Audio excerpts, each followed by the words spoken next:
La polaca. Bueno, muchísimas gracias. Buenas tardes. Una sesión más del ciclo de poesía que quise escribir. Muchas gracias por venir. Muchísimas gracias a Lola Callejón, que es la poeta que nos acompaña esta tarde y va a ser la responsable de oficiar esta ceremonia pagana y civil como cada mes. Esta será ya la última sesión de esta temporada, hasta después del verano, ya descansamos hasta septiembre probablemente. Antes de que se me olvide, y aprovechando también aquí, que no se me olvida que está la presencia de Pablo Laguna, concejal de Cultura del Ayuntamiento, agradecer el apoyo que están prestando desde el área al desarrollo y al sostenimiento de este ciclo, que esta última temporadilla hubiera sido un poco más complicado levantarlo para nosotros cuando se cayó la ayuda del ministerio que disfrutábamos. En cualquier caso, pues es de justicia hacerlo constar y agradecerlo también públicamente. Vengo para acá, que si no luego la polaca me echa la bronca de que estoy escondido aquí detrás de la columna y en los vídeos parece una cosa casi de performance. Así que me arrimo aquí un poco a Lola para presentarla rápidamente, como siempre ya sabéis que aquí las presentaciones son muy telegramáticas. Lola es almeriense, pero lleva finca aquí en Granada muchísimos años. Ella es licenciada en Ciencias Biológicas, máster en Educación Ambiental, Desarrollo Sostenible, DEA, especialista en Educación Ambiental y Globalización. Es profesora en Granada también de Interpretación y Educación Ambiental y coordina el Club de Lectura Letra de Naturaleza y los encuentros que anualmente bajo ese mismo membrete, bajo ese mismo nombre, se organizan, unas jornadas que se organizan anualmente aquí en la ciudad de Granada y en la que enredan todo esto,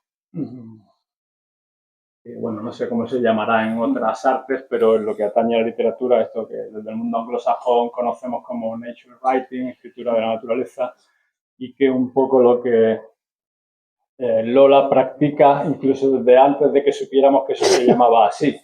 Como quizá ella luego también contará igual en alguna glosa entre la lectura de sus textos, que como ya sabéis, en el ciclo no lee textos propios, sino textos de otro autor, de otra autora, pero por la nómina que... Ay, por cierto, se me olvidaron. Aisha, tráeme las postales. Como vais a ver en la postalita, que sí compartimos un poema de ella, postal coleccionable del ciclo, la nómina de... Cierto que aquí ni se puede hablar, pero hay autoras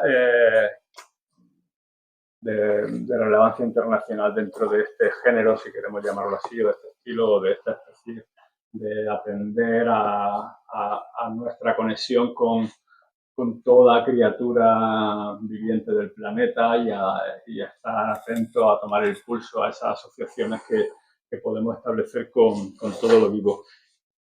Eso, la pertenencia a la Tierra, la crítica militante contra el ecocidio capitalista que estamos sufriendo, todo eso en su quehacer literario personal está muy presente, como podréis daros cuenta cualquier persona que queráis acercar o que ya conozcáis alguno de sus 5 libros. El primero de ellos publicado en 2016. Recuerdo Tinta Verde, que fue por los años en los que nos conocimos, sí. En 2017. Y os digo, tiene 5 poemarios. El más reciente lo estuvimos justo aquí presentando con ella en una sesión súper chula en el que ella nos iba proyectando. Se titula Azogue, un poemario emocional para comprender el sur peninsular, lleva ese subtítulo. Y como catas, fotos fijas, incursiones a veces también como en la historia del territorio, de todo lo que el paisaje andaluz, paisaje, y yo diría que también paisaje, paisanaje y unas capas y unos estratos como también de sentido que a veces se nos escapan si no estamos con los pies en la tierra, nunca mejor dicho. Pero bueno, ya me estoy alargando un poco más de lo normal. Ella nos ha traído una propuesta interesantísima y estamos encantados de que esté aquí. Muchísimas gracias. Muchas gracias. Muchas gracias, Luis. Muchas gracias. Gracias también, Joana, y un gusto volver aquí a la Casa con Libros. Y muchas gracias por vuestra asistencia en un día donde hay tantísima oferta, donde en Granada está el Festival Internacional de Poesía y donde me consta que aquí también tenéis alguna actividad cultural. Bueno, eso, gracias por venir a compartir un rato de poesía que quise escribir, un ciclo que me ha resultado diferente, interesante, porque enfrentarme a elegir 10 escritores, escritoras relevantes a día de hoy, pues me ha resultado como una incursión en mi propia evolución de mi propia escritura. Y voy a intentar explicarme. Hace unos años no hubiera elegido, hace escasos años, no hubiera elegido exactamente esta lista. Este listado de poetas de las que voy a leer, ¿no? Hubieran variado al menos 4 o 5 de este listado. Incluso habría alguno hace unos años que ahora mismo no está. Por ejemplo, Walt Whitman siempre está, para mí, pero en este listado no, porque lo veo presente en autores que ya he elegido y que sí están presentes aquí. Es decir, la sombra de Walt Whitman es tan potente que sigue, ¿no? Que sigue estando. Entonces, como constatar que somos herencia continuamente, no solo en la literatura, en nuestras vidas cotidianas, en el trabajo, etcétera, somos herencia de lo que vamos aprendiendo y de lo que otras gentes nos aportan, ¿no? Eso ha sido la primera constatación que he tenido. La segunda, me pregunté después de la selección si hay un hilo conductor en lo que yo he seleccionado. Son 10 autores, 10 poetas y una frase de alguien que no es poeta. Ahora lo comentaré. Bueno, pues me pregunté si había un hilo conductor y, bueno, sí hay un hilo conductor si queréis, en una literatura de compromiso, pero sobre todo, yo lo que veo después de mis selecciones es que hay un hilo conductor en una escritura, en una poética arraigada, en una poética, en una poesía de pertenencia y también en un sentirse parte de la naturaleza. Eso casi toda, salvo alguna leve excepción, atraviesa transversalmente los autores y las autoras elegidas. Y luego lo otro que me pregunté, digo, ala, pero si son todos actuales, es que solamente hay una persona del siglo XIX, ¿no?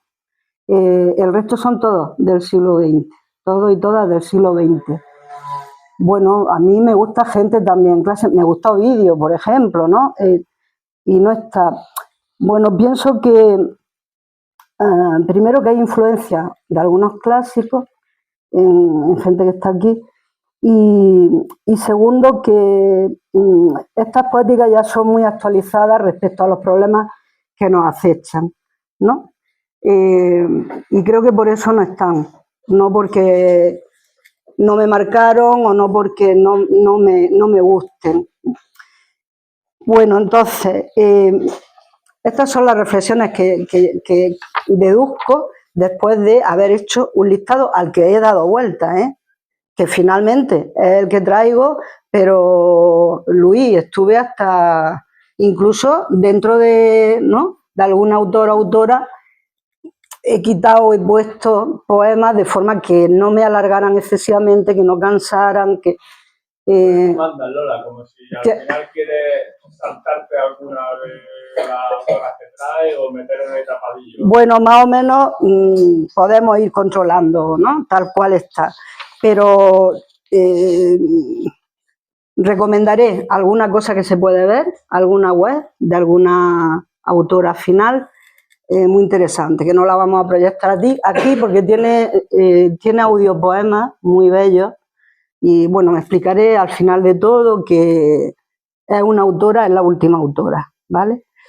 Bien, pues fijaros, yo empiezo después de todo esto que os cuento, empiezo por Cristina Peri Rossi, ¿y por qué? De lo que he dicho cumple algo, pero no el 100%. Bueno, empiezo por Peri Rossi porque es verdad que para mí, en mi descubrimiento poético, si queréis, Peri Rossi siempre va a tener un centro y siempre va a estar ahí. Peri Rossi, sabéis que es uruguaya, que se exilió, que esa sombra del exilio está presente en su escritura, que ha sido valiente en las transgresiones que ha hecho a nivel literario, que ha sido muy innovadora en cómo ha escrito la poesía y que también ha mostrado, ha dado visibilidad a el erotismo entre mujeres. Entonces, Peri Rossi yo la voy a tener aquí siempre en mi inicio, ¿no? Como tengo también a Walt Whitman, aunque no lo haya elegido, pero Walt Whitman está ahora presente en algunos de los que sí he elegido, muy presente, ¿no? Bien, y de Cristina Peri Rossi comienzo leyendo de Babel Bárbara, un poemario que escribió en el año 91, un poema que me impresionó, que se llama La extranjera. Contra su bautismo natal, el nombre secreto con que la llamo, Babel. Contra el vientre que la disparó confusamente, la cuenca de mi mano que la encierra. Contra el desamparo de sus ojos primarios, la doble visión de mi mirada donde se refleja. Contra su altiva desnudez, los homenajes sacros, la ofrenda del pan, del vino y el beso. Contra la obstinación de su silencio, un discurso largo y lento, salmodia salina, cueva hospitalaria, signos de la página, identidad.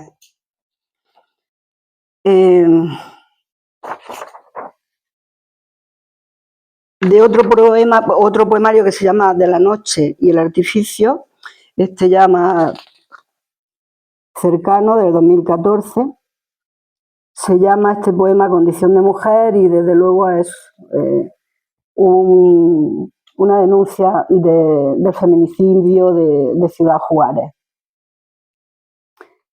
Deshechas, reventadas, violadas, maltratadas, heridas, reventadas, crucificadas, reventadas, desangradas, reventadas, perseguidas, torturadas, salvajes, consumidas, ya sin voz, sin fe, sin aliento, sin espera, hablamos por sus voces, pronunciando lentamente cada letra. Mujeres de Juárez, Jesucristas. Y sí, es muy potente, es un poema potente y de denuncia. Y un poquito más actual, de Fata Morgana, creo que es su último poemario, si no recuerdo mal, en Visor, es del 2024. Y este poema se llama Fata Morgana 2.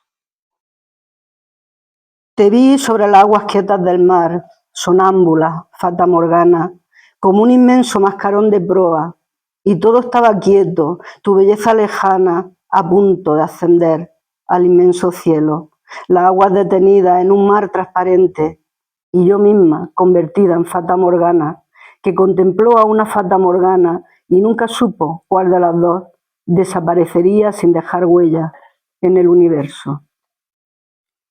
Bueno, Peri Rossi, podríamos leer unas cuantas más de Peri Rossi, pero pasamos. De la mano de Peri Rossi yo conocí o investigué más la poética, la obra de Homero Arigi. Peri Rossi, que se exilió a París y luego a Barcelona, vive en Barcelona, Yo estuve en Barcelona 3 años y cuando la escuchaba decir algunas referencias para ella de poetas, nombraba a Homero Arígis, hace ya mucho tiempo, ¿no? Homero Arígis es un mexicano, un escritor mexicano enorme, tiene novela y tiene poesía. Y lo que lo define es la literatura y su conciencia ecologista. Y lo hace, y lo que hace es amalgamar de forma muy coherente esas dos cosas. Entonces, para mí fue un descubrimiento, Homero Arígis, no lo conocía. Yo no lo estudié aquí en el instituto, ni lo estudié. Homero Arígis, para mí, cuando empecé a leerlo, era un desconocido, ¿no? Y hay quien dice, la crítica literaria dice que su obra es una metáfora de la humanidad. Él dice que la cultura humana y la naturaleza son un mismo ecosistema. Y lo dice y lo refleja muy coherentemente en lo que escribe, ¿no? Entonces, la destrucción del medio ambiente, por esa regla de 3, es una metáfora de la propia destrucción humana. Y además también Homero Arígis, muy preocupado por la destrucción, sobre todo de México, la Ciudad de México, fundó el Grupo de los 100.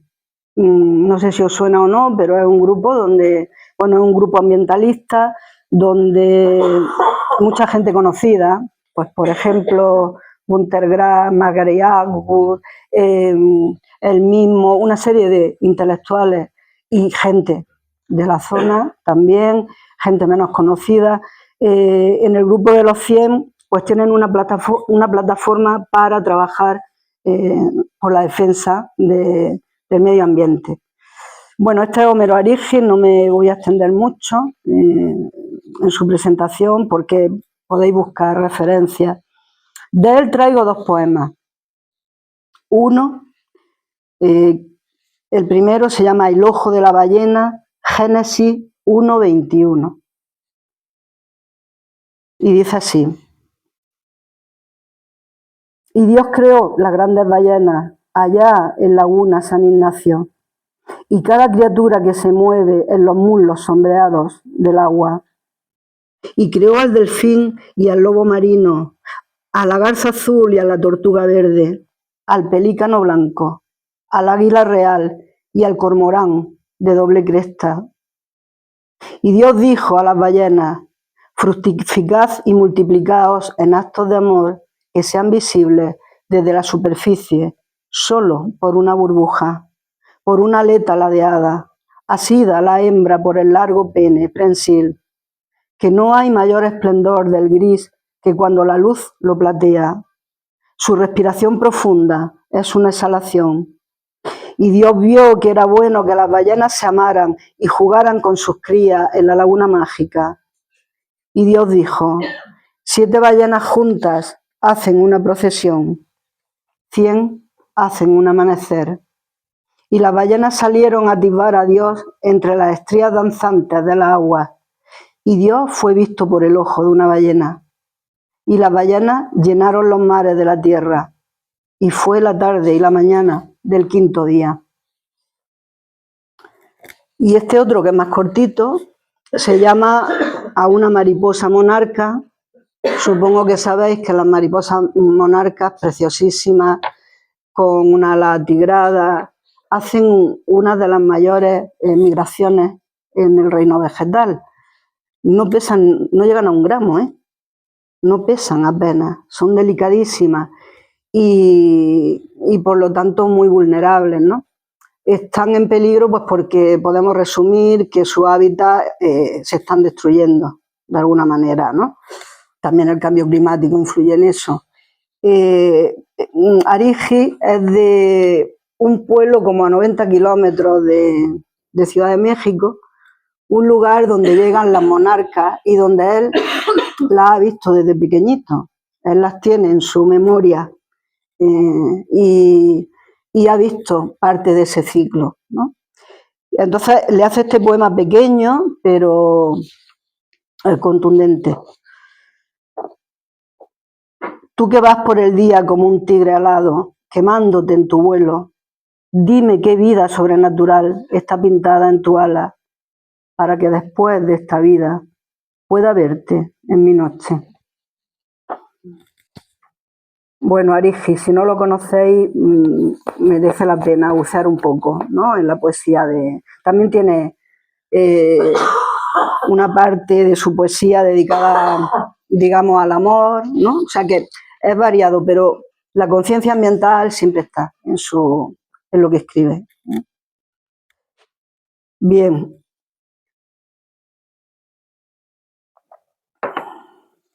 Bueno, no sé por qué he puesto este orden.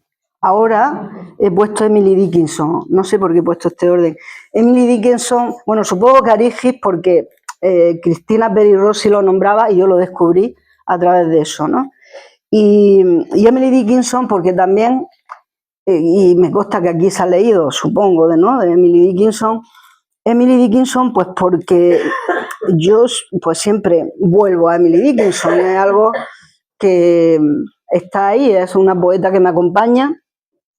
Creo que la huella de Emily Dickinson junto a Walt Whitman, ¿no? Esas dos huellas son enormes y pueden y vienen hasta, pues no sé, hasta Adrienne Rich, incluso hasta Cernuda, podríamos decir. No me voy a meter yo aquí en camisa de 11 varas, pero su influencia es muy grande y yo creo que es de las mejores poetas que ha tenido Estados Unidos, ¿no? A mí de Emily Dickinson me interesa mucho sus transgresiones rítmicas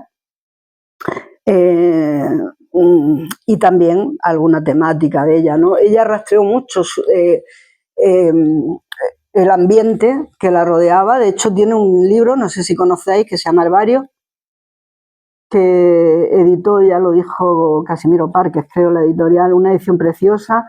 Ella hizo un herbario de la flora de su zona, que no es otra cosa que representativa del ecosistema del norte de Estados Unidos y parte de Canadá, ¿no? Y escribió mucho sobre plantas, pero hay quizá unos poemas menos conocidos de Emily Dickinson que están en este libro recogidos en una edición bellísima. Se llama El secreto de la oropéndola y son los poemas sobre aves. Bueno, Emily Dickinson escribió 200 y pico poemas, no sé cuántos, como es el pico de grande, pero no sé si son 230 y algo poemas donde aparecen las aves, ¿no? Las plantas, es conocida por sus poemas de plantas, pero las aves también están en la poética de Emily Dickinson, y yo he traído entonces algunos poemas recogidos de ella. Este libro se llama El secreto de la oropéndola y está ilustrado. Tiene algunas ilustraciones preciosas, ¿no? Porque claro, aquí están los poemas, pero los libros también son maravillosos, ¿no? Algunos de estos libros merece la pena nombrarlos. Bueno, pues hay un primer poema que se llama El secreto, es cortito. Dice, cosas que vuelan las hay, horas, aves, abejorros, pero que las lloren otros. Cosas que arraigan también, montes, pesares, lo eterno, mas no me incumben tampoco. Lo que al dormirse florece, sí, los cielos, mas podré, qué sigilo, el del enigma.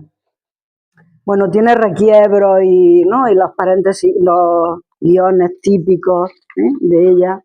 Es un poema pequeño. Este se llama El séquito, del mismo libro.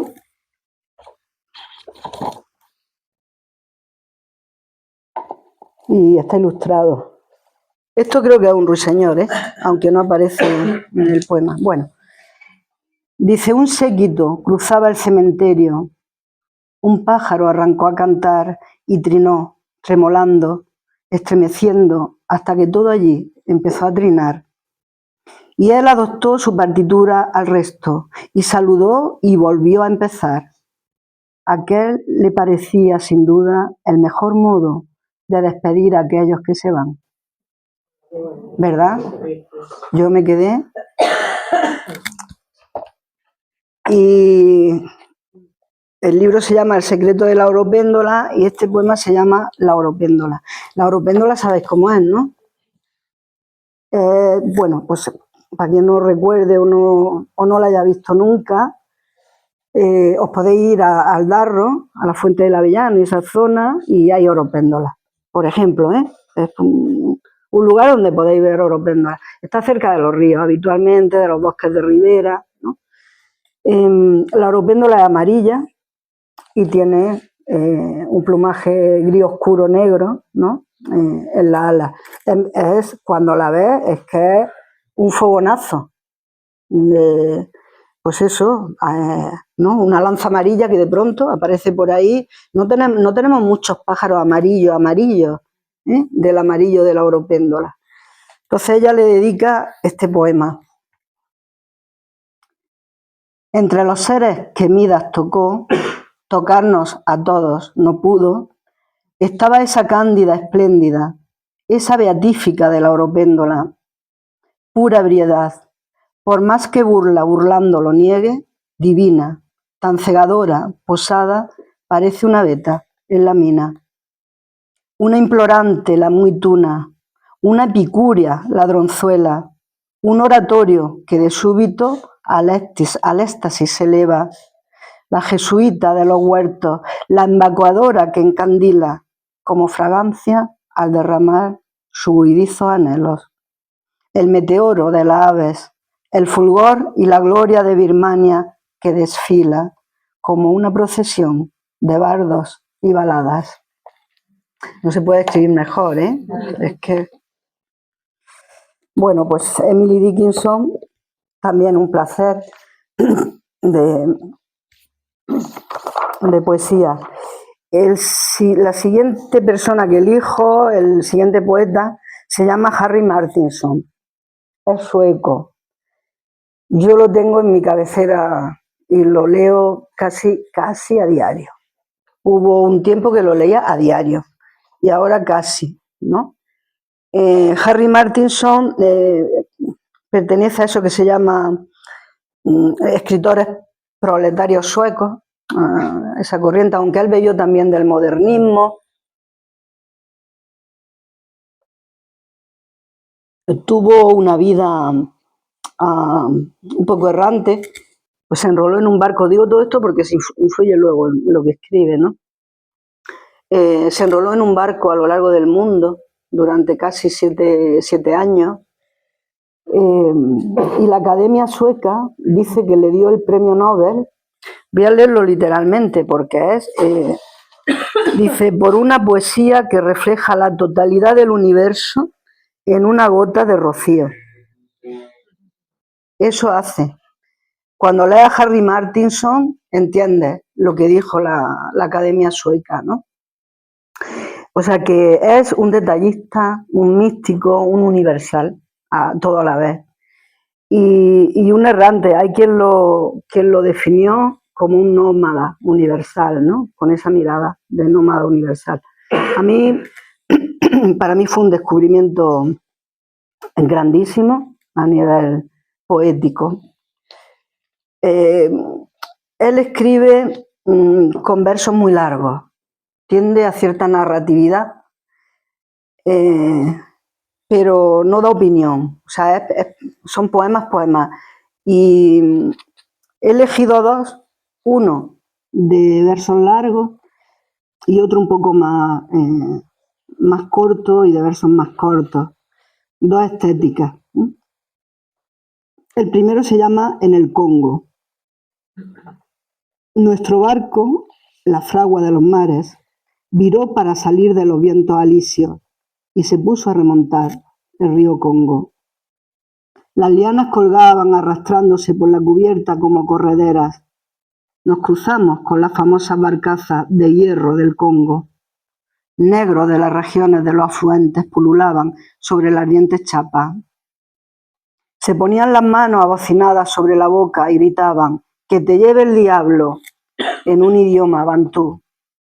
Maravillosos y angustiados, Nos deslizábamos por túneles de verdor y en su cuchitril el cocinero pensó: ahora estoy pelando patatas en el corazón del Congo. Por las noches, la fragua de los mares escrutaba la selva con sus ojos rojos. Una fiera rugió. Una rata de la selva se zambulló en el río. Un almirez de mijo tosía agudamente y en alguna parte sonaba lejano un tambor en una aldea donde los negros de goma vivían su vida de esclavos. Bien, y este poema del libro de los 1000 poemas es muy conocido, es un poema más corto. Y dice así: elegí cantar a las cosas pequeñas, a los marineros que trepan por las briznas de hierba y al fuego del carbón de las luciérnagas en la hierba, porque bajo la hierba descansaré un día, con los pequeños faroles de las luciérnagas a mi alrededor, y el viento soplará de aquí para allá con los cantos de los grillos y los sonajeros de los álamos temblones.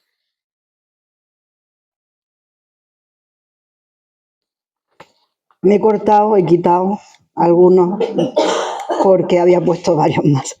Entonces, para darle cabida, ¿no?, a otros autores y autoras, pues solamente me quedé con estos dos. La siguiente poeta que he elegido al final, digo al final porque en principio digo, bueno, quizás me repito, bueno, es Mary Oliver, que me consta también que la conocéis, que aquí se ha leído, ¿no?, sobre Mary Oliver varias veces. Bueno, ¿por qué? Pues voy a resumir, aunque sea la frase que más prefiero respecto a ella, la celebración de la vida, porque Mary Oliver es la celebración de la vida. Pues yo la he elegido porque sabe transmitir la conexión con el entorno. Para mí eso es fundamental, ¿no?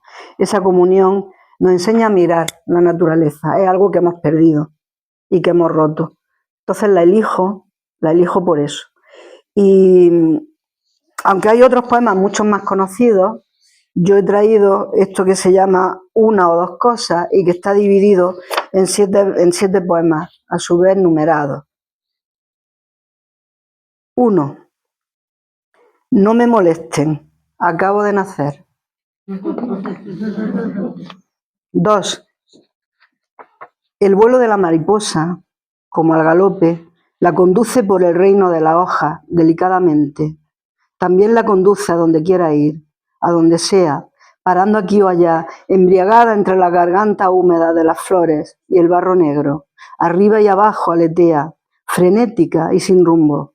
Y a veces, por un instante, largo y precioso, se vuelve perfectamente perezosa, cabalgando inmóvil en la brisa sobre el suave tallo de cualquier flor.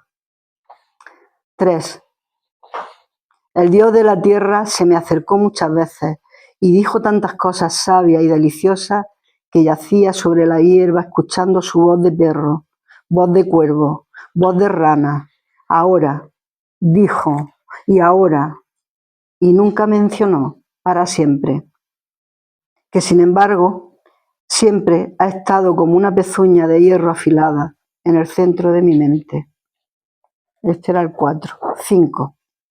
Una o dos cosas son todo lo que necesitas para viajar sobre el estanque azul, sobre el profundo forraje de los árboles y a través de las rígidas flores del rayo. Algún recuerdo profundo de placer, algún conocimiento cortante de dolor. 6. Pero levantar la pezuña, para eso necesitas una idea.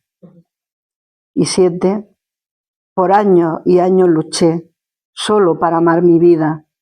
Y entonces la mariposa se elevó, ligera con el viento. Tampoco ames tanto tu propia vida, me dijo, y desapareció dentro del mundo. Magnífica. Mary Oliver.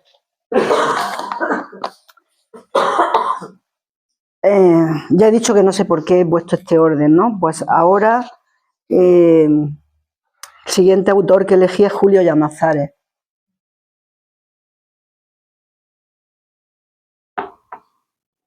supongo que lo conocéis, ha escrito novelas, es actual, vive todavía, ¿no? Vive en Madrid, aunque él es de un pueblo de León, que refleja absolutamente en su poesía, el medio rural, pueblecito pequeño. Es también guionista de cine, o sea que, pero yo he elegido, claro, parte de su poesía. Solo tiene 2 poemarios. Uno es La lentitud de los bueyes y el otro era La memoria de la nieve, creo. Yo he elegido Lentitud de los bueyes porque aquí aparecen, para mí es uno de mis poemarios preferidos. Aquí aparecen la vida campesina, que desaparece, pero desaparece de nuestra memoria individual, desaparece de su memoria y desaparece de una memoria colectiva. Bueno, y lo que aparece es un mundo que se transforma muy rápidamente, ¿no? Eso ocurre en toda Europa y ocurre en su zona, en su pueblo. Y dice algo que a mí me sobrecoge, porque él dice que en el prólogo del libro La memoria de la lentitud de los bueyes, dice que él mismo escribe el prólogo y dice que esa lentitud de los bueyes echando ese vaho sobre la nieve, desdibujando ese paisaje, dice que es todo lo que tiene de niño y que eso es lo que está originalmente en toda su obra. Bueno, a mí eso me sobrecogió, ¿no? Y cuando leí el poemario, pues me parece un alegato al mundo lento, a todo lo contrario, ¿no? A nuestro modelo de vida. Y de alguna manera son esa evocación de los paisajes desaparecidos. La crítica literaria dice que el abandono, Julio Llamazares lo transforma en belleza lírica. Y es verdad. Este poemario es bellísimo, para mí es bellísimo. Hay quien lo lee y dice, ¡jo, qué triste! Pero te evoca imágenes realmente de memoria, de la memoria que vamos perdiendo. De eso evoca imágenes. Además, cuento algo añadido porque es importante. Él nació en Begamián y por ahí pasa un río que luego finalmente se hizo un pantano. Y su pueblo quedó engullido por ese pantano. Eso es importante también, porque yo creo que le agranda el sentimiento de pérdida, ¿no? Este sentimiento de pérdida. Y curiosamente él escribió La lentitud de los bueyes desde Gijón, que es de donde estudió, ¿no? Aunque ahora vive en Madrid, pero él estudió en Gijón y lo escribió desde allí, es decir, un paisaje pues, de playa, de costa, nada que ver con este León interior, rural, ¿no? Que él refleja en La lentitud de los bueyes. Pues eso, dice que él lleva esas imágenes dentro y que es realmente el inicio de toda su obra literaria. A mí cuando leí eso me pareció realmente relevante, ¿no? Y entonces este poemario, que también tiende a cierta narratividad, pero tiene un ritmo increíble, no tiene nombre, los poemas no tienen nombre y es continuado, ¿vale? Yo he elegido varios, lo escribió en el 79, y yo he elegido 3 poemas de este poemario. El primero, creo que es el primero del libro, dice: nuestra quietud es dulce y azul y torturada en esta hora. Todo es tan lento como el pasar de un buey sobre la nieve, todo tan blando como las bayas rojas del acebo. Nuestro abandono es grande como la existencia, profundo como el sabor de las frutas machacadas. Nuestro abandono no termina con el cansancio. No es un error la lentitud, ni habita en nuestra alma las oquedades del conocimiento. En algún zarzal lejano anida un pájaro de aceite que nace con el día. Siento su sed granate algunas veces. Su abandono es tan dulce como el nuestro. Su lentitud no está desposeída de costumbre. Este es uno de los poemas y yo hago un inciso. Cuando leí este poemario me dediqué a apuntar las palabras que se repetían. Y traigo aquí algunas porque es significativo, están continuamente apareciendo, ¿no? Y dando ritmo a este poemario. Y yo puse aquí, aparte de bueyes y nieve, puse lentitud, tiempo, memoria, mansedumbre, abandono, olvido, silencio. Todo eso. Leo el segundo poema. Nada trasciende la densa mansedumbre de esta tarde. Todo está en calma delante de mis ojos. Las cigüeñas varadas sobre el silencio y los frutales florecidos más allá del tendido del ferrocarril. En odres muy antiguos, tan antiguos que ni siquiera el dolor puede alcanzarlos, está guardado el tiempo, y su costumbre deja pozos más ácidos y azules que el olvido. Como hierba crecida entre ruinas, la soledad es su único alimento, y sin embargo, su sustancia es tan dulce como nata crecida. Y el último que elegí, los bardos llegaban con el verano, por los verdes caminos vagaban aldea en aldea, y siempre había algún anciano que decía, vienen del país de la nieve, del país de los bosques y los lagos helados, y le agasajaban con manteca y arándanos maduros, pero los bardos jamás se detenían más de un día en cada aldea. Al amanecer seguían su camino. Los niños le llamábamos llorando inútilmente. Uf, yo cada vez que leo este poemario, bueno, me lleva. Tiene solo 2 poemarios, Julio Llamazares. La siguiente persona que elijo es Lucy Romero. Y no sé si os suena o no. Yo con Lucy Romero coincidí en una residencia literaria sobre literatura y medio ambiente, que fue a finalísimos del 2023, y estuvimos conviviendo allí 10 escritores y escritoras en la Sierra de Guadarrama, en un lugar, en fin, idílico para escribir. Y allí me dijeron que yo hacía literatura de naturaleza o que eso era... allí me enteré yo, ¿no? Que existía todo esto y que además había personas con las que coincidía muchísimo respecto a esto del escribir, ¿no? El enfoque, la temática. Lucy Romero es la persona que más sabe del concepto de literatura de naturaleza junto con Antonio Sandoval. Estos 2 escritores, por si queréis buscarlos, son las 2 personas que más están haciendo por la literatura de naturaleza en este país, ¿no? Ella escribió un pequeño ensayo que se llama El arte de contar a la naturaleza.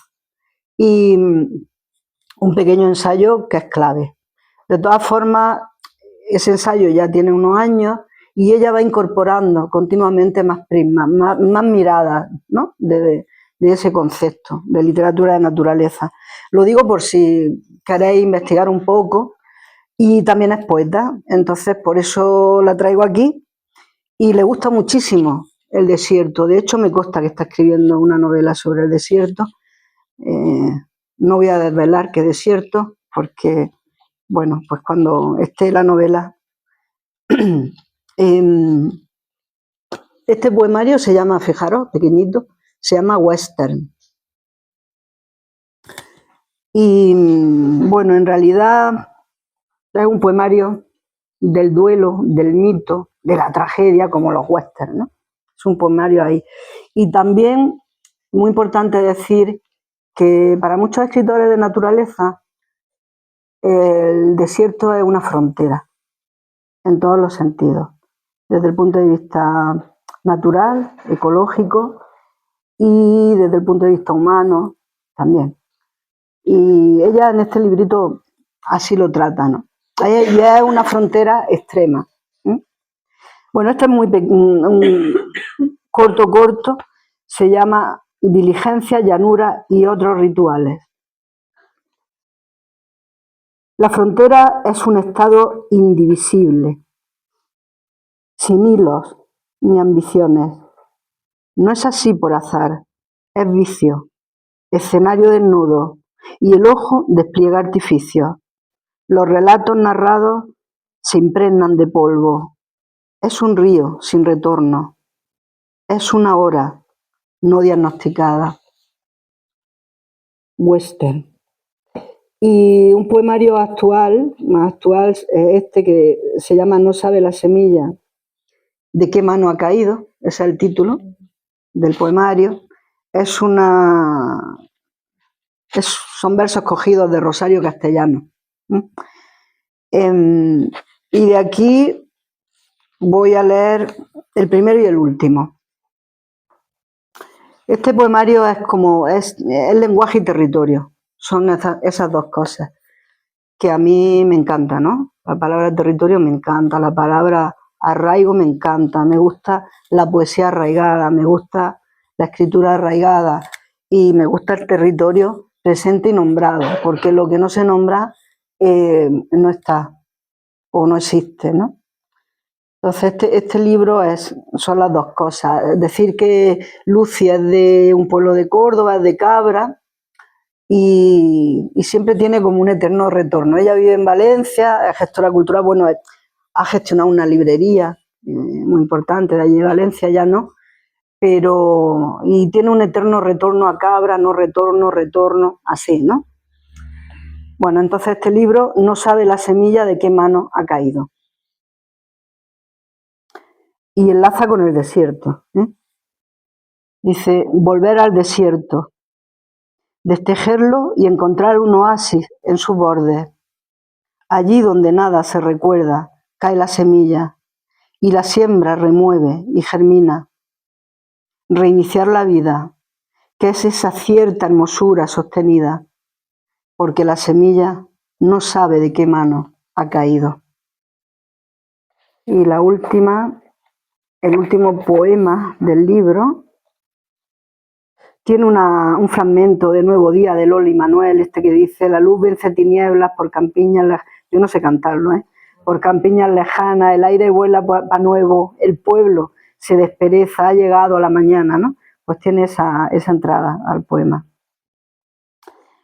El pueblo abraza un dolor, luego la pausa, pero todo fue distinto. El verdor fue más cauto, quebrando el espanto e inaugurando un nuevo tiempo de temblores. Ni un trino auguraba la tarde. Los senderos que llevaban a la huerta ardían como vieja lumbre. Y yo le preguntaba a padre si era cansancio o rencor lo que dejaba los ojos distantes y carcomidos, o sería la falta de lluvia. Me dijo mientras su mano rodeaba mi cuello: entonces, solo entonces, dejé caer la semilla de mi mano. El perro ladraba, escarbando en aquellos surcos, despojando la piel del terruño, buscando la compasión. Y yo tirito mientras lo llamo. Se acerca y me lame las manos, y no sé qué hacer con el eco desmedido que desciende de la sierra. Apretó los labios, hundo mi mano en el estómago para recuperar raíz y voz de un pueblo germinadas.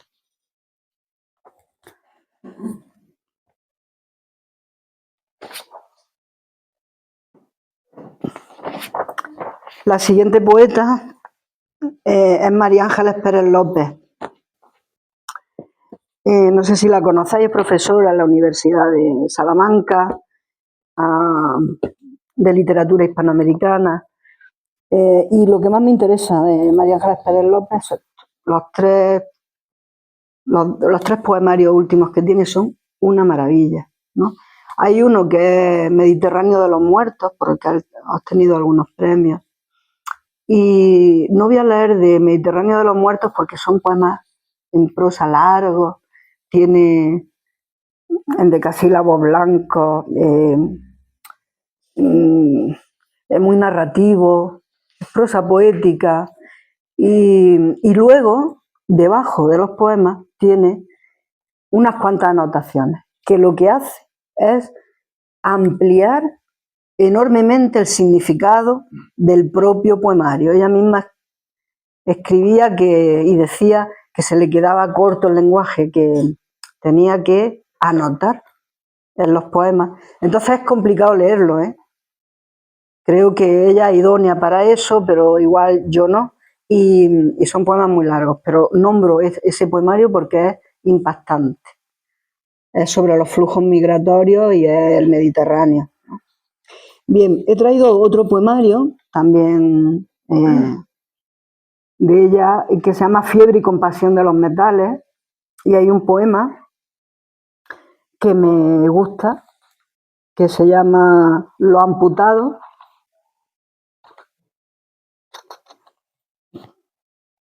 Lo amputado. Animal amputado que no muere, vegetal amputado que no muere, palabras amputadas que no mueren. Contra el dolor que tala la hermosura, el brazo gangrenado y su exigencia, el dedo que la máquina anuló y su uña que se aferra a lo invisible, como tenaz se aferra a cada árbol, la yema en la que inscribe su deseo, porción y cobertura seminal, siguen creciendo el tiempo, las ramitas. Sigue empujando el río en su desove, la larva en lo precario, el estornino en el amor salvaje a las distancias, la almendra en su epitelio y su ternura. Sigue empujando el sol, toda la luz. Quien amputa sonidos no percibe que en la palabra bosque late el árbol y en la palabra rama la madera, que está el viento dormido en el violín y la piedra en la tierra y su traspié como están la casa en el pan y el hambre, las vocales abiertas de la boca. Que aunque estén cercenadas las palabras, cada letra confirma su energía, su entrega y movimiento, su caudal. Prolifera la vida en sus acopios. Incendio mineral. No, perdón, Fiebre y compasión de los metales. Incendio mineral es otro poemario de ella.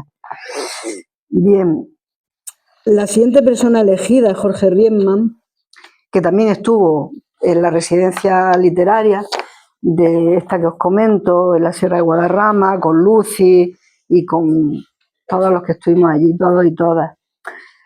Fue un aprendizaje entre todos y todas maravilloso, ¿no? Yo por lo menos aprendí muchísimo. Y a Jorge Riemann ya lo conocía, pero bueno, los lazos que se establecieron en esa residencia literaria fueron aún mayores, ¿no? Entre la gente que allí estábamos. Y de Jorge, pues yo no sé, creo que lo conoce, es muy, muy conocido, porque Jorge es que aparte de filósofo, es matemático, hizo ciencias políticas, da clases ¿de qué? ¡Hala! ¿Con este ciclo? Sí, estuvo donde tú ibas a estar sentada. ¡Qué bien! Pero a esa invertura, pero aquí, están aquí dentro.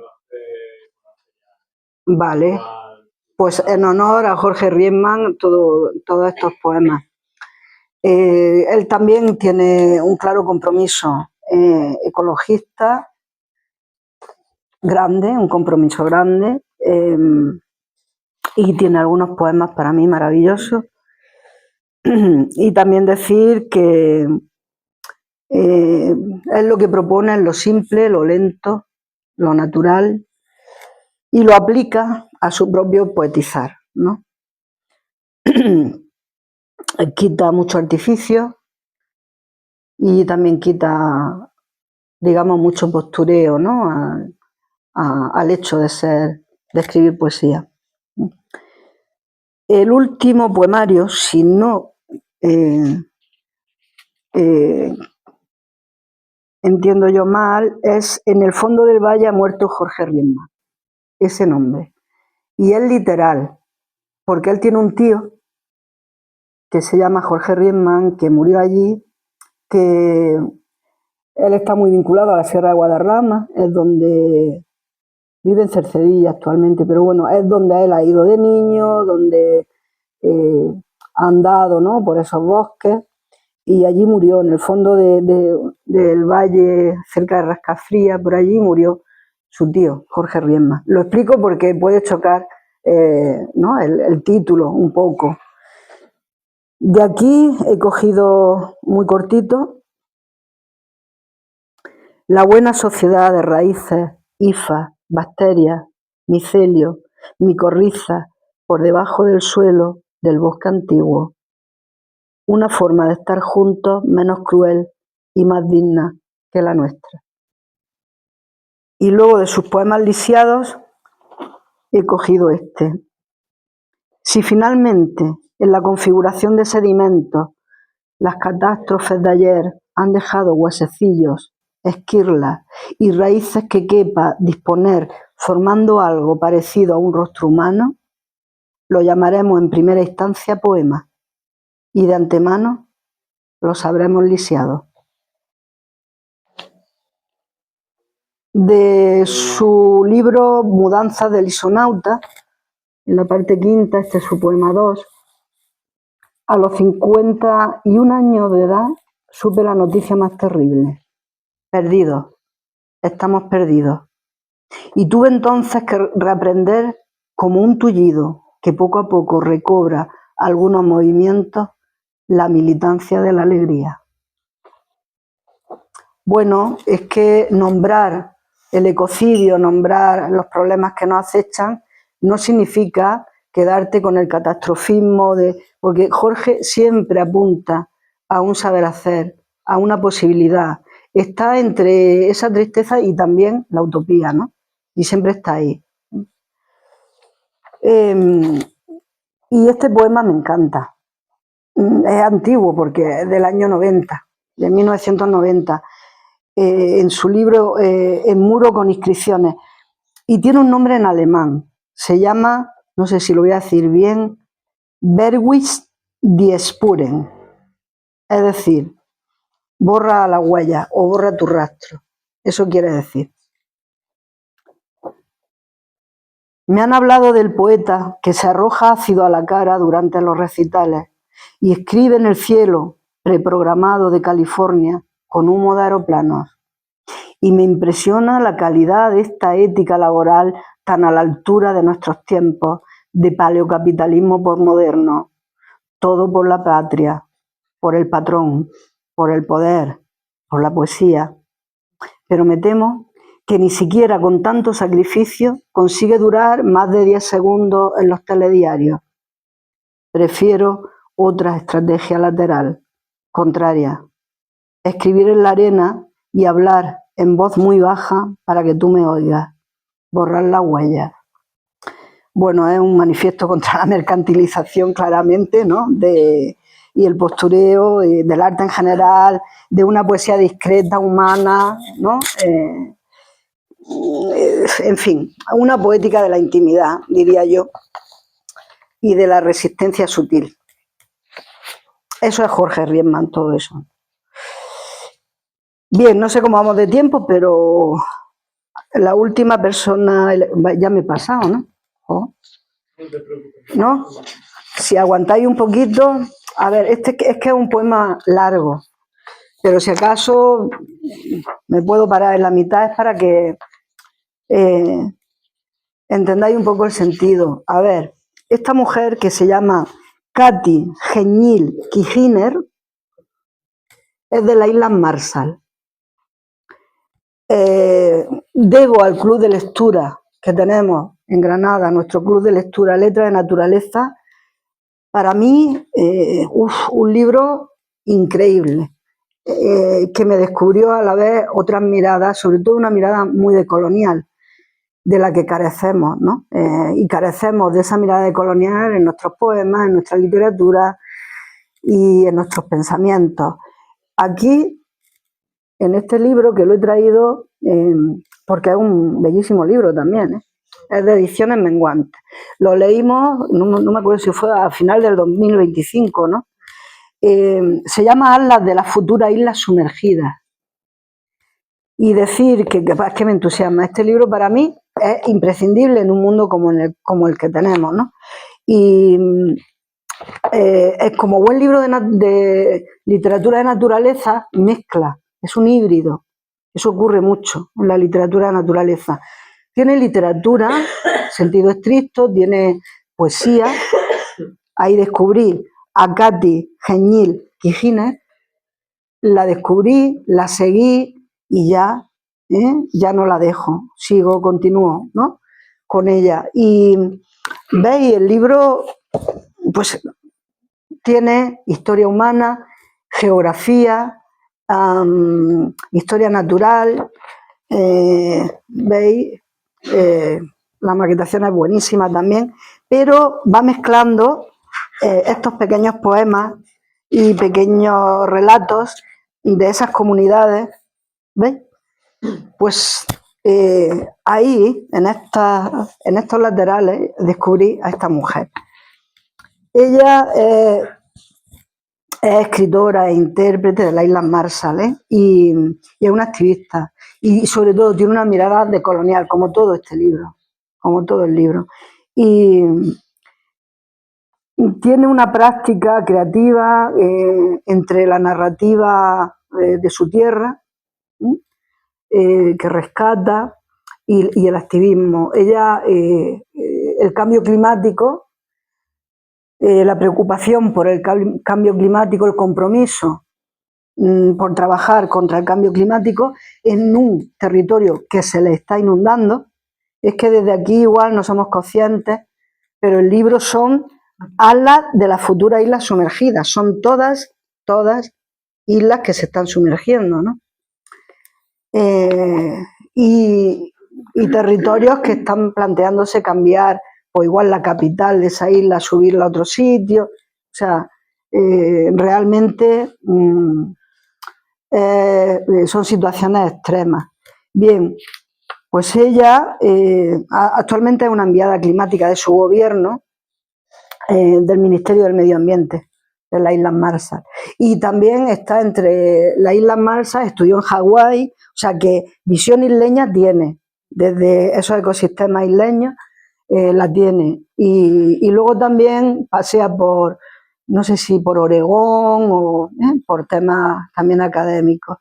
No me acuerdo exactamente si es Oregón, California. Bueno, esta mujer, lo más interesante de ella, y acabo, voy a empezar a leer el poema. Si veo que me alargo muchísimo, porque es largo, pues corto, porque explico de qué va y ya está. Este poema se llama En pie, lo hace ella junto con Aka Niviana, una groenlandesa.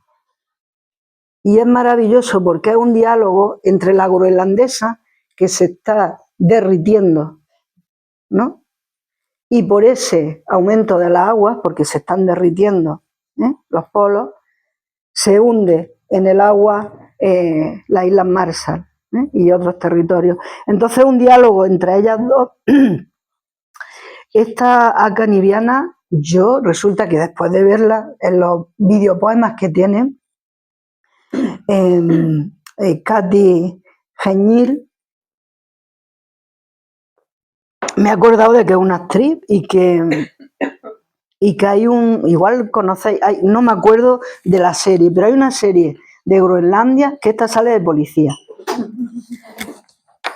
Es así, grande, enorme, y bueno, es grandota, y es ella, ¿sabes? Y entonces, bueno, este poema lo construyen entre las dos, y es un diálogo entre las dos islas, y es una visión desde una isla y otra. La isla más grande del planeta, que es Groenlandia, que se derrite, y una de las islas pequeñas que sufren el cambio climático siendo invadidas por el mar, ¿no? Entonces, se llama En pie, y lo podéis buscar de verdad a esta mujer. Tiene una web maravillosa y tiene videopoemas. Este videopoema en concreto, aquí está, lo he traducido, pero vamos, que no está traducido, lo podéis...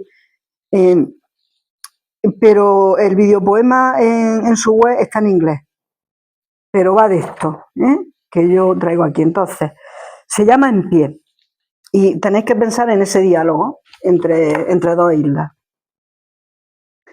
Hermana de hielo y nieve, hacia ti vengo, desde la tierra de mis ancestros, desde los atolones, los volcanes hundidos, descenso submarino de gigantes durmientes. Hermana de océano y arena, te doy la bienvenida a la tierra de mis ancestros, a la tierra en la que sacrificaron sus vidas para que la mía fuera posible a la tierra de los supervivientes. Hacia ti vengo desde la tierra elegida por mis ancestros. Aelón, Keynes, las Islas Marshall, un país más mar que tierra. Te doy la bienvenida a Kalalit Nunaat, Groenlandia, la mayor isla del planeta. Hermana de hielo y nieve, conmigo traigo estas conchas que recogí de las orillas del atolón Bikini y la cúpula de Runit. Hermana de océano y arena, en mis manos tengo estas piedras recogidas de las orillas de Nuuk, los cimientos de la tierra que llamo mi hogar. Con estas conchas traigo una antigua historia, dos hermanas congeladas en el tiempo en la isla de Ujai. Una convertida en piedra por arte de magia y la otra eligió esa vida para tener sus raíces al lado de su hermana. Hasta hoy puede verse a las dos hermanas al borde del arrecife, una lección de permanencia. Con estas rocas yo traigo una historia 1000 veces contada, una historia de Sasuma Anna, madre del mar, que vive en una cueva en el fondo del océano. Esta historia trata sobre la guardiana del mar. Ella ve la codicia en nuestros corazones y la falta de respeto en nuestros ojos. Cada ballena, cada arroyo y cada iceberg son sus hijos. Cuando no los respetamos, ella nos da lo que merecemos, una lección de respeto. Nos merecemos el deshielo, los osos polares hambrientos que vienen a nuestra isla o los colosales icebergs que golpean esta agua con furia. Nos merecemos que su madre venga a nuestros hogares a llevarse nuestras vidas. De una a otra isla pido soluciones. De una a otra isla quiero saber tus problemas. Déjame que te enseñe la marea que viene a por nosotros más rápido de lo que quisiéramos admitir. Déjame enseñarte aeropuertos inundados, arrecifes arrasados, arenas destruidas y planes para construir nuevos atolones que fuerzan a la tierra a salir del mar, que nos fuerzan a imaginarnos convertidos en piedra. Hermana de océano y arena, ¿puede ver el quejido de nuestros glaciares bajo el peso del calor del mundo? Te espero aquí, en la tierra de mis ancestros, con el corazón apesadumbrado por la sed de soluciones, viendo esta tierra cambiar mientras el mundo sigue en silencio. Bueno, y sigue mucho, sigue mucho. Pero veis, ¿no? Este diálogo entre dos islas, dos mujeres de esa isla, y además luego nombran también pues, las pruebas nucleares que hace Estados Unidos en todo ese entorno, en las Islas Marshall. En fin, aparece una problemática ambiental que la están sufriendo desde la futura isla sumergida. Y solamente acabo con una frase de Rachel Carson, que no escribe poesía, pero es que creo, bueno, Rachel Carson para mí es una grandísima escritora de literatura de naturaleza. Ella fue bióloga, murió precisamente en un cáncer de mama, se pasó la vida denunciando los pesticidas. Tiene algún libro en concreto, Bajo el viento oceánico, que es pura literatura, y es un ensayo, pero tiene recursos, por ejemplo, la personificación de los animales, les pone nombres, hablan, y escribe sobre el océano, maravilloso. Maravilloso ese libro, es auténtica literatura de naturaleza. Bueno, pues de ella traigo una frase para concluir, y dice: es algo sano y necesario volver la mirada a la tierra y al contemplar sus bellezas reconocer el asombro y la humildad. Ya está.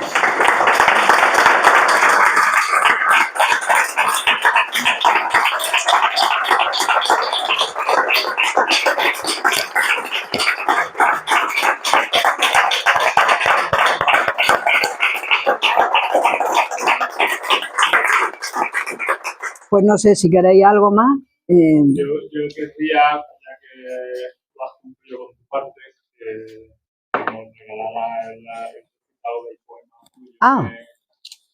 has prestado desde Azogue para la postal.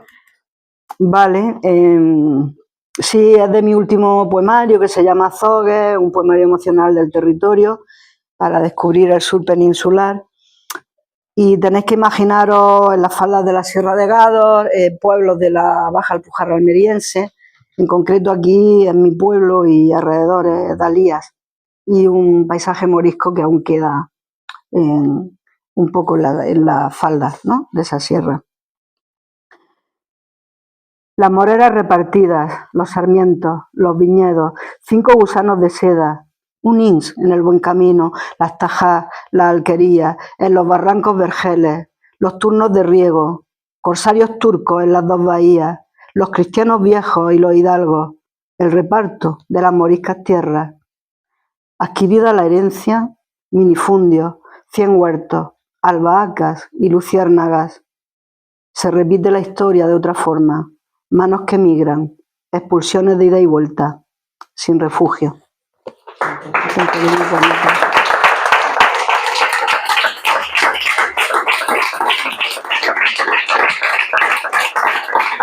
Se me ha hecho de noche, total. A ti, a vosotros. Gracias por la siempre generosa escucha que han estado muy bien. Sí, si hubieran sido alumnos, vamos, chapó. Bueno, como os decía, la temporada de Poesía Quise Escribir termina hoy con esta sesión maravillosa que nos ha traído Lola Callejón.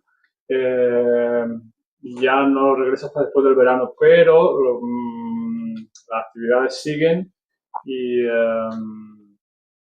la próxima semana tenemos el jueves el Club de Lectura, que estamos leyendo Stephen King, El Dolores Claiborne, una novela.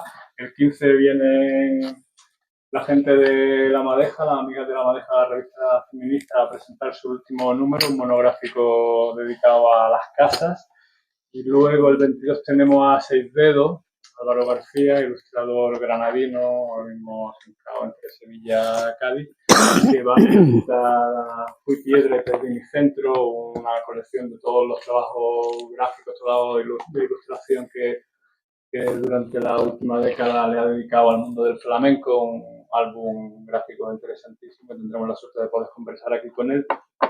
Y el mes lo despedimos con estos pequeños encuentros que estamos generando para hacer cosas en torno a los libros, pero otro tipo de cosas, con una nueva cita de Desenrédate, tejiendo un rato para juntarnos aquí quienes queramos coser, bordar y crochet y echar un rato entre el libro y quien no sepa aprendiendo y quien sepa perfeccionando y quien ya sepa y sea un maestro pues dándole un poco de nociones a las que no sabemos, ¿vale? Estáis por supuesto invitados a todo esto y la poesía, aunque ya hasta septiembre descansamos, pero sí os digo para quien esté interesado, aunque no esté al tanto o en el grupo del Club de Lectura, que para el 26 de junio, si no recuerdo mal, sí que nos despediremos de todo poesía con una sesión de lectura de poemas, una selección que vamos a preparar, ¿vale? Y con eso despediremos también el Club de Lectura antes del verano. Aparte, nada más, muchísimas gracias. Muy bien.